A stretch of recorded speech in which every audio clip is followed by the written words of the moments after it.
Good morning. So you might hear a lot of dogs squeaking the toy this morning. I've given him back his toy. He's not had it for a few days.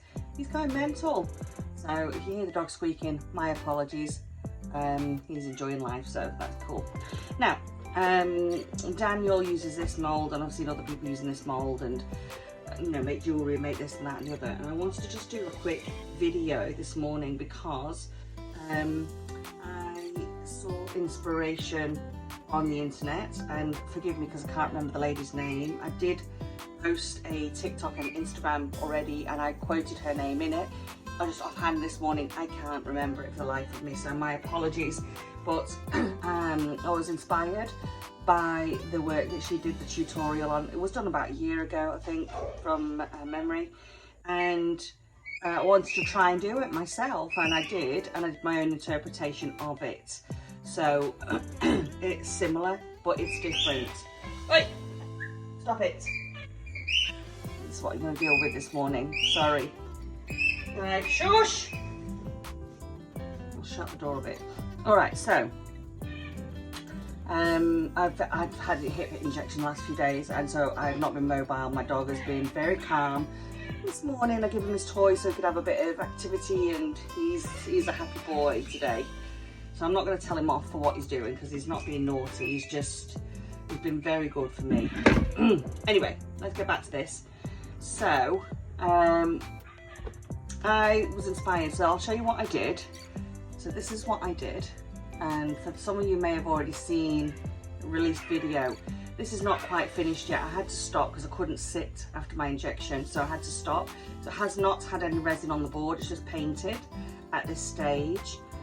This is resined, these are obviously resined. So I want to add some resin to it, and that's what I'm going to do today. But I thought I'd just explain quickly how I got here and what I did. And then you can have a go if you like it at trying it out also. This is not my original idea. Like I said, I'm not taking credit for this idea. I'm just telling you what I did on my version and my interpretation. So, how I got to this point here. For a start, this stalk, which I love the way this stalk turned out, I had a tree mould. I used it once when I first started resin. I didn't particularly like the tree, and I know I will never waste the amount of resin on it again to make the tree. So I cut off one of the branches, and I got a little bit of plastic, and I glued it in place with some hot glue, and then I filled this cavity here, and that gave me my stalk. So you can use other items or reuse moulds and cut them up, you know, it's your choice, you bought them. Or design your own one. This is actually coming off. See, there you go. It's done no, other than cutting it, it's done no damage to the mould. I just have to put more glue on next time I want to do it. So that's how I did my stalk.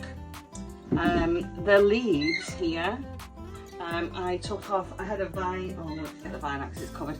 I had a vine and I had these plastic leaves on it, which don't particularly look more like rose petals to me than they do for a vine of a grape vine.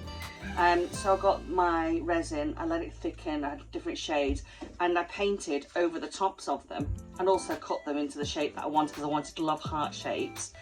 So you literally just cut that off there, and then cut a love heart shape in to do a vine leaf, and then I painted them. And to show you, where's the, and then what I did was I put some tape around them, and to shape them when they were set it. Once they'd cured, where they were still they were manoeuvrable, but they were not sticky.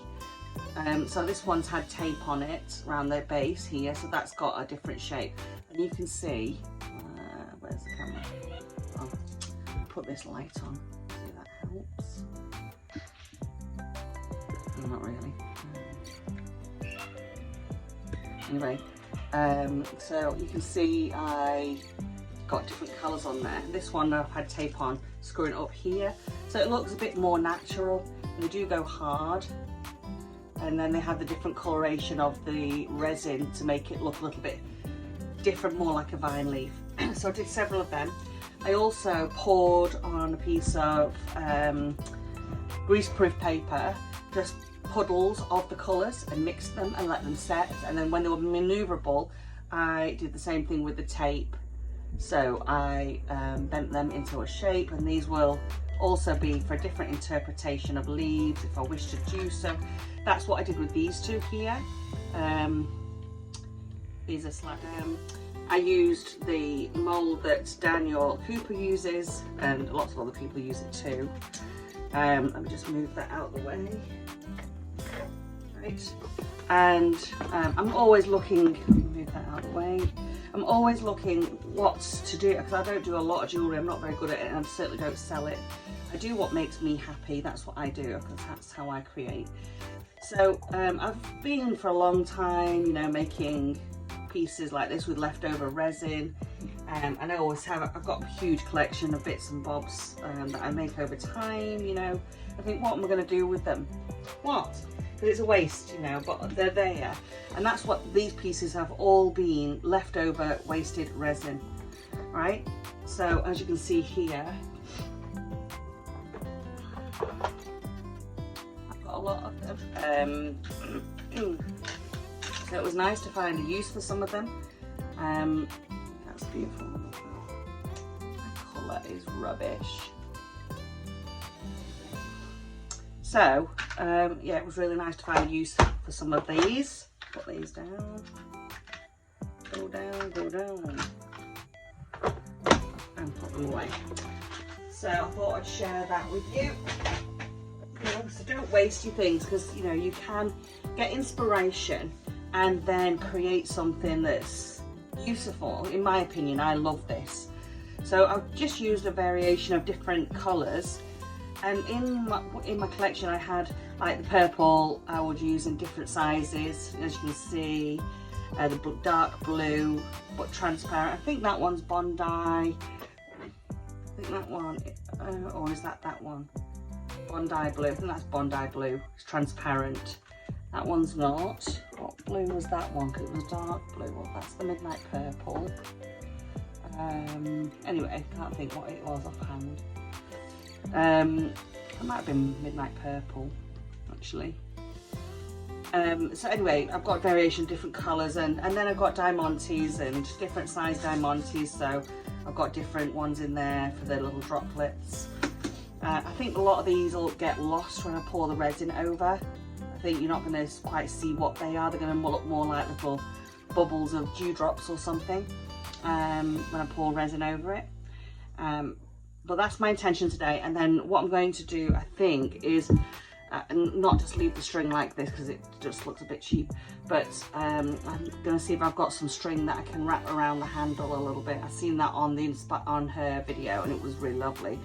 Although she stopped doing it, but I want something here on the handle.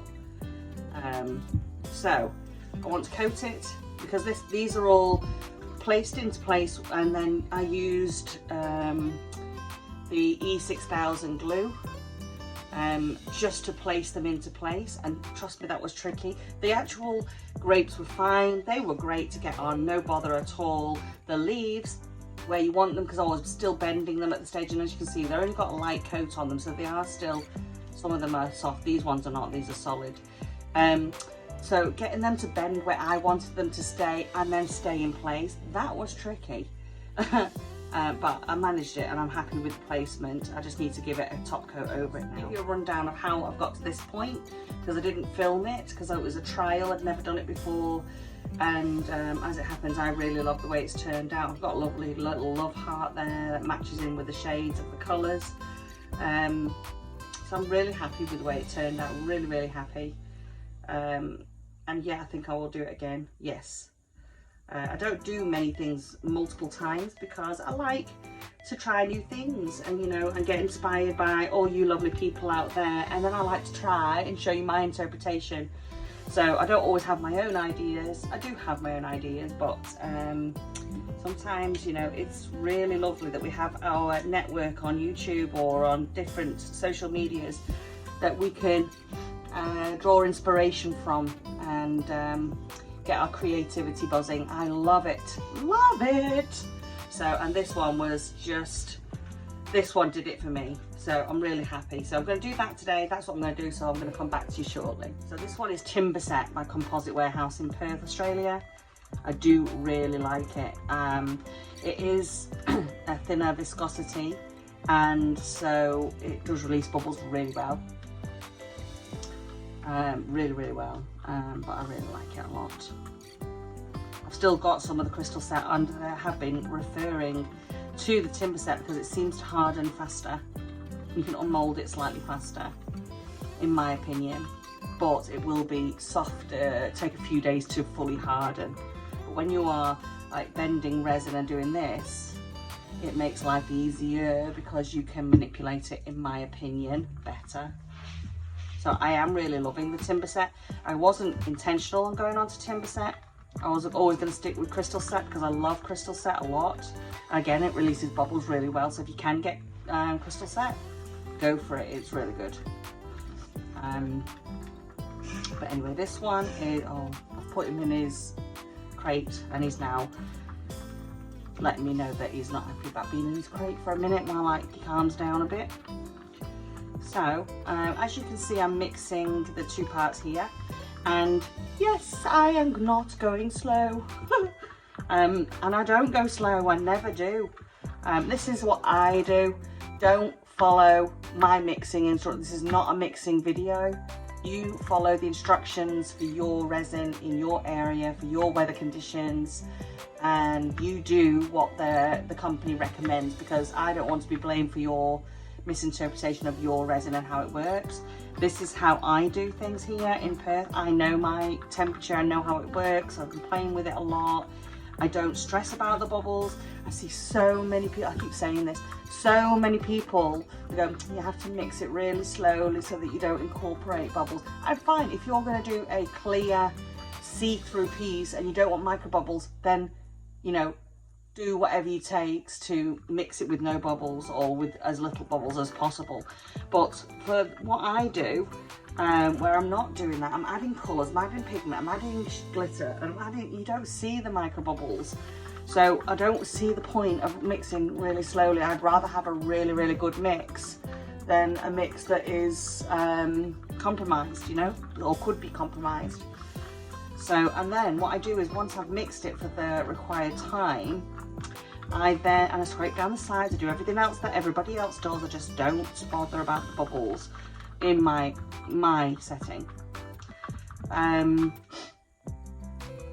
Scrape down the sides, and then scrape it from the top, scrape it down.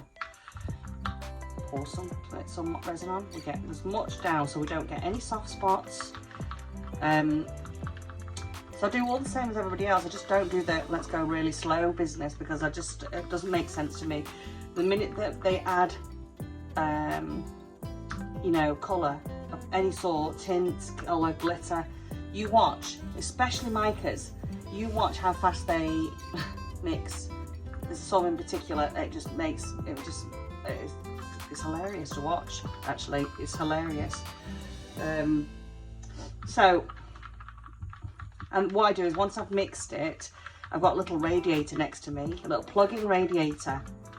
Cheap plug-in radiator, not a heat mat, not this, not that, just a cheap plug-in radiator. And I sit this cup, which I reuse over and over and over again.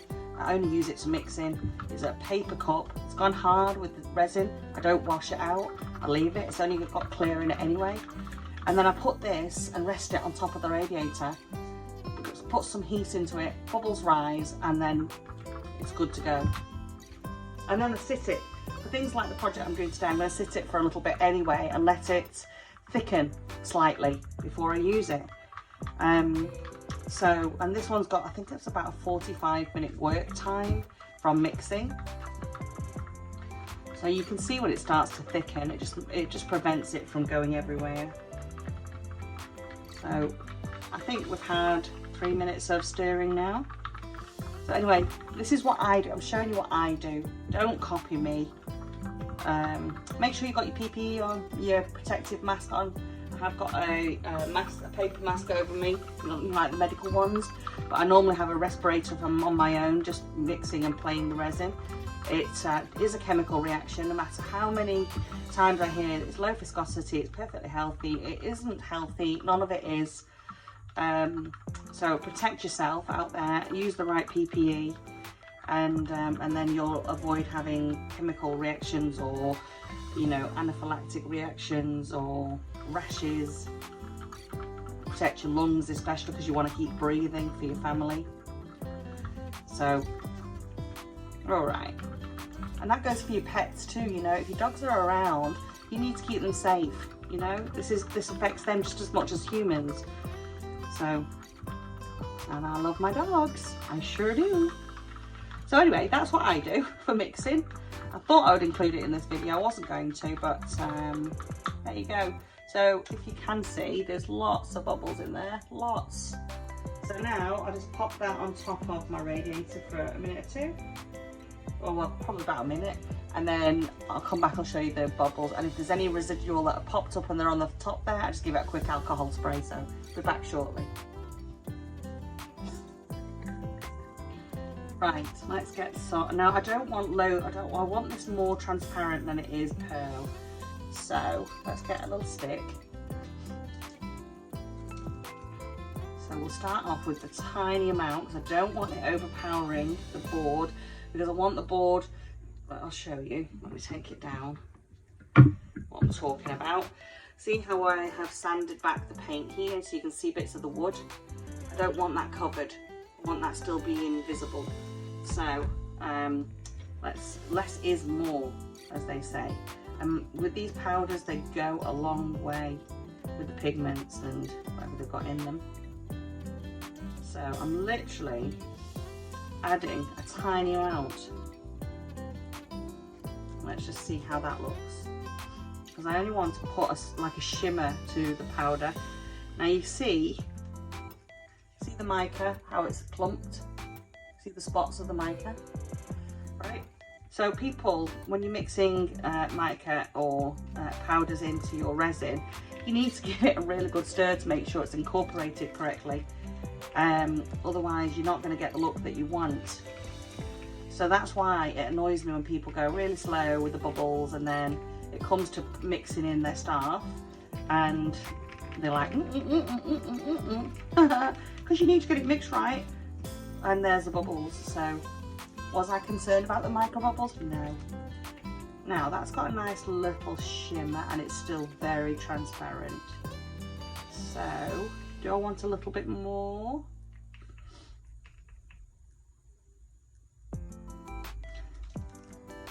Let me get a spoon. Sorry, you can see the top of my head. This one has been cleaned. There we go, just make sure it's got no residual. I like these little spoons too, they're really good. So I'm just going to put in just a touch more, and a literally a tiny amount for this purpose, for this job. Mix that through. I just wish I had a metallic. I don't have a metallic that I could add to any colour. If anyone out there, if you know of a metallic mica that you can add to any colour to make it metallic, can you let me know in the comments? I'd be really, really interested to find a really good metallic, not just paint or a certain colour. I want a metallic powder that I can add to any colour to make it metallic. Yeah, that's nice. That's got a nice pearly essence to it. And I'm going to leave that now to thicken, because I don't want to pour it on my board and it just to run off. And also that will allow the bubbles to rise to the top as it thickens. All right, now white sparkle. I'm going to just use this again. I'm going to wipe off that pearl essence. I don't need a lot of this because it's only going over that grapes, and I want a very tiny amount. I just want it to have like a glisten. So that's enough for that. I also have, I've used it before, a lovely one from Laura's Art Corner. Let's put colour on it. Let's just put one more clear one just in case I've not got the colour off. I don't want colour mixing in, so I'll just get this stick, that'll do. That'll do, donkey. We'll just mix that sparkle through. Oh yeah, that's lovely. Yeah. So yeah, I've got a lovely sparkles one from Laura's Art Corner too. She's got some gorgeous ones, but this is my original one, and I've only got dregs of it left, but when you look at it, it's very diamondy. It's very beautiful. So I very rarely use it because I've hardly got any of it left, but it's just so subtle that it'll just give that little bit of glisten, hopefully. But again, glitters of any sort will float to the bottom of your piece, so we're going to leave this to thicken a little and then stir it through, and that will prevent it from dropping down when it's curing if you are using it that way. So you have to be patient with these things when using glitters, so that you don't just have everything sinking to the bottom and getting one flat. You want it to be incorporated and floating throughout your piece. You need to allow the resin to start thickening so that you can keep stirring it before you use it, and then it will stay where you want it to, hopefully. No guarantees with resin though, as you are probably aware if you're using it a while. Alright, on that note, I'm going to love you and leave you for a minute while that thickens, and I'll be back shortly. See you soon.